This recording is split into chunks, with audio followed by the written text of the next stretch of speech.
Selamat pagi Bu Risya dan teman-teman. Pada kesempatan hari ini saya akan mempresentasikan mengenai motivasi menjadi mahasiswa yang belajar aktif dan berorganisasi. Namun sebelumnya izinkan saya memperkenalkan diri terlebih dahulu. Nama saya Valentinus Ramasatro dengan NIM 21122240026. Nah, di sini saya akan menjelaskan pengertian motivasi. Apa sih motivasi itu? Nah, motivasi merupakan suatu kondisi yang ada dalam diri individu yang menggerakkan konsumen dalam mencapai tujuan dari motifnya. Nah, di sini dapat kita simpulkan bahwa motivasi adalah sesuatu hal yang mendukung atau mendorong keberlangsungannya sesuatu yang akan dicapai.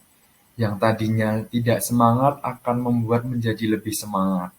Pengertian motif dan motivasi adalah suatu kecenderungan untuk beraktivitas, dimulai dari dorongan dalam diri atau drive dan diakhiri dengan penyesuaian diri. Penyesuaian diri dikatakan untuk memuaskan motif.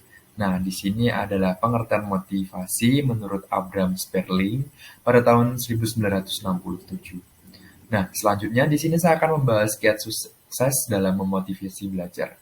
Nah, strategi dalam sukses belajar yaitu kita harus memahami teori-teori yang diberikan dalam proses perkuliahan berlangsung.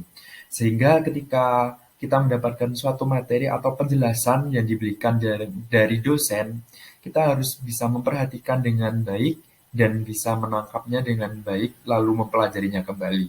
Kita harus belajar dengan lingkungan sekitar yang mendukung keberlangsungan belajar yang efektif.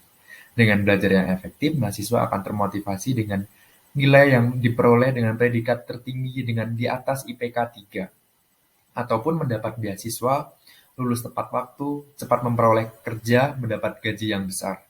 Dengan adanya belajar yang efektif, mampu mendorong mahasiswa untuk lulus lebih tepat waktu. Nah, di sini saya akan menjelaskan mengenai belajar dari lingkungan.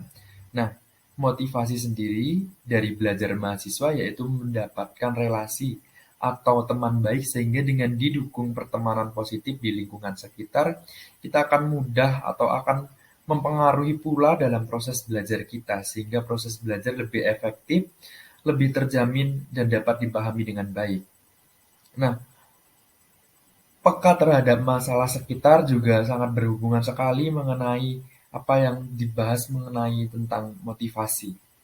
Kita harus mulai meningkatkan kesadaran diri atau kepedulian diri terhadap lingkungan sekitar yang nantinya kita mampu memecahkan masalah dengan baik.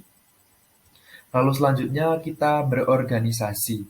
Dalam motivasi berorganisasi mahasiswa harus ada pengembangan diri. Jadi dalam proses belajar tidak hanya belajar dengan tatap muka bersama dosen, melainkan kita harus mengembangkan potensi yang kita miliki.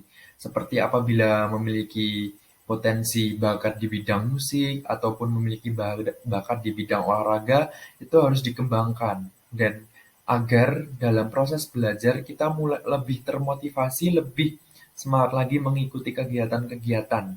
Nah, apabila di dalam suatu organisasi ataupun dalam suatu kelas ataupun di sebuah lembaga-lembaga pendidikan, kita harus aktif atau semisal ada kegiatan panitiaan atau organisasi, kita harus ikut aktif terlibat sehingga nantinya mampu berpotensi mengembangkan kepribadian ataupun mengembangkan skill yang kita miliki. Seperti modal managerial skill, yaitu terkait dengan insan yang matang dalam kepribadian, mandiri atau skill yang cukup. Baik, sekian dan terima kasih pemaparan saya mengenai motivasi. Apabila ada kesalahan atau tutur kata, saya mohon maaf. Terima kasih.